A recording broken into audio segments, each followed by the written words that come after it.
Кумановските пчелари се оптимисти дека и покрај променливите временски услови, оваа година ќе биде успешна, но и подобра од минатата која беше катастрофална. Иако временските услови во мај и јуни не им одеа во корист, пчеларите се надеваат дека состојбата ќе биде доста подобра од лани, кога останаа без мед и пчелни производи, но и се уништија голем број пчелни семејства.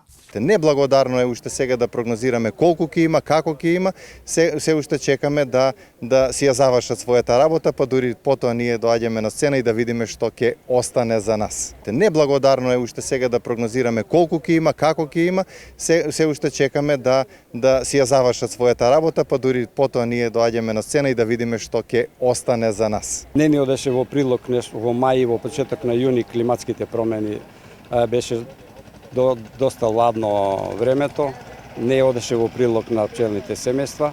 Сега затопли, веќе почна интензивна паша, има унос на нектар, натаму како ќе продолжи ќе видиме. Ако продолжи со овој интензитет паша, да потрае малку потопло време и секако ако падне некој дожд, ќе има задоволителни резултати, ќе има поголема количина на мед. Пчеларите од Куманово се надеваат и дека нема да се усвои предлог законот со кој би плаќале пашарина, бидејќи нивните пчели одат на државно земјиште. Велат, ова ќе биде само дополнителен товар за нас во време кога добиваме се помалку мед.